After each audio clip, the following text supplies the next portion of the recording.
Welcome to Digital Story Corner, where every story stirs your soul. It's time for our sci-fi story. Sit back, relax, and let's begin. What if you received a message from the future, and the person sending it was you? Not a warning about disasters or stock markets or world events, just a voice, your own voice.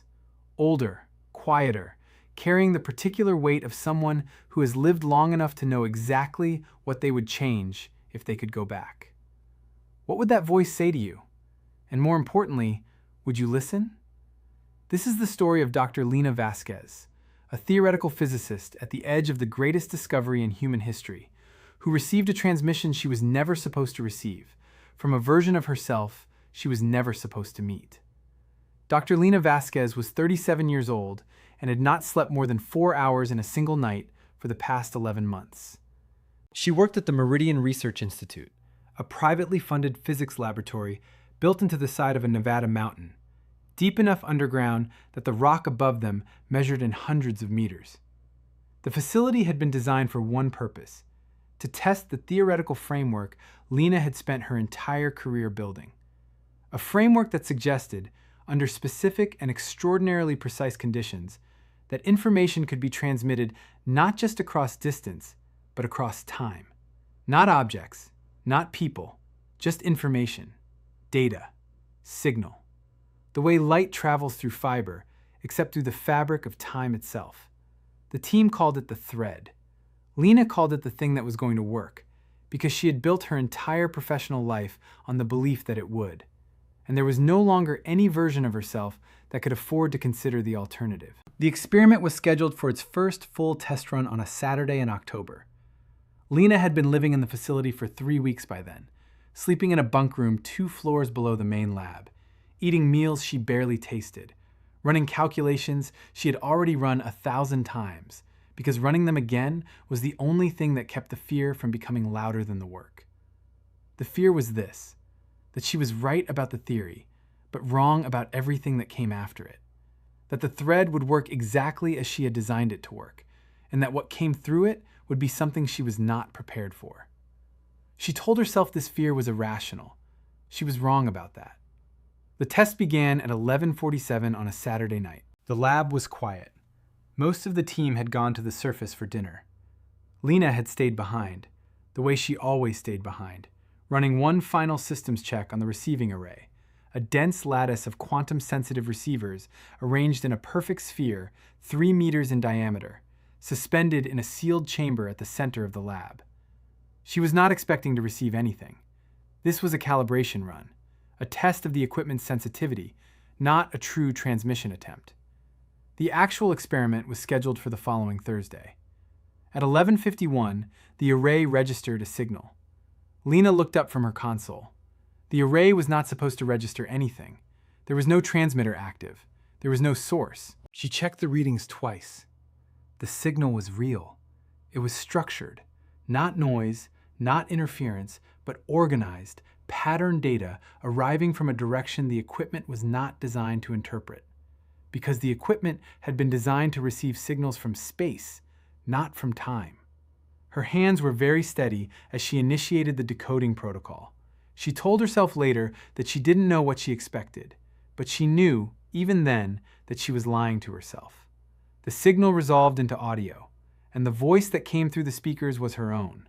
It was older, rougher at the edges, the way voices get when they have spent years saying difficult things, but unmistakably hers. The same cadence, the same slight accent from her childhood in New Mexico that she had never fully lost despite 2 decades on the East Coast. The message lasted 4 minutes and 17 seconds. She listened to it 3 times before she moved from her chair. The voice said, "Lena, I know you're going to want to analyze this and verify it and build a framework around it before you let yourself believe it.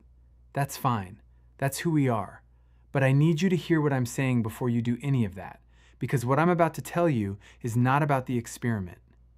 She paused. The older voice paused. In the recording, the way a person pauses when they are choosing between the version of the truth that is easiest to say and the version that is actually true. Then she said, "The experiment works. The thread is real. You're going to prove it on Thursday, and it's going to change everything you thought you understood about physics and time and the nature of information. I'm not here to tell you whether to do it. I'm here because I spent 20 years after Thursday wishing someone had told me something before the discovery became everything and the rest of my life became nothing. Another pause. I missed Dad's last 2 years. I was here, in this lab, when he needed me to be somewhere else. I told myself I would go back after the breakthrough, after the paper was published, after the second paper, after the conference. There was always something after. And then there wasn't any more time, and I have lived with that specific grief ever since in a way that the thread and everything it gave the world has never been able to touch.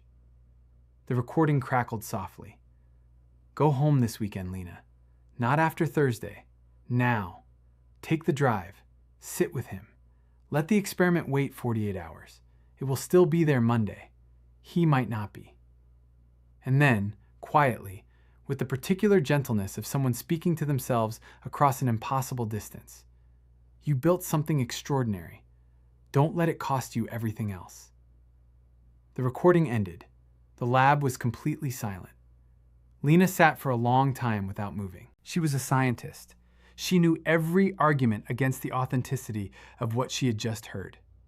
Signal contamination, psychological projection, an elaborate hoax engineered by someone with access to her voice recordings and a sophisticated audio synthesis system. She ran through each argument methodically, the way she ran through everything, and found that none of them satisfied her. The signal's origin point, when she finally analyzed the data properly, was not locatable in any conventional spatial dimension. The quantum signature of the carrier wave matched no known transmitter in the facility or anywhere else in the Institute's network. It was, by every measure she had available to her, exactly what it appeared to be. But what stopped her, finally, was not the data. It was one sentence in the recording that no synthesized voice and no external actor could have known to say. Her father had been diagnosed with early Parkinson's disease 8 months ago. The diagnosis was known to 4 people in the world: Lena, her father's neurologist, and her younger brother. She had told no one at the Institute. It was not in any document, any email, any recording that any outside party could have accessed. The older voice had not mentioned the diagnosis directly, but she had said, he needed me to be somewhere else. She had said, there wasn't any more time. Lena knew exactly what that meant, and she knew that the only person in the world who could have known to say it that way, in that order, with that particular weight, was someone who had already lived through losing him. She closed the lab at 2 a.m. She drove to the surface, into the cold Nevada night, and sat in her car under a sky so full of stars it looked like something invented. Then she called her father. He answered on the 3rd ring, groggy and confused, and immediately worried the way parents are when their children call at 2 a.m. She told him she was fine. She told him she just wanted to hear his voice. They talked for 40 minutes, about nothing important, about the apple tree in his backyard that had produced more fruit than he could use, about a documentary he had been watching about migratory birds, about a neighbor's dog that had been digging under the fence, the ordinary, irreplaceable texture of a life.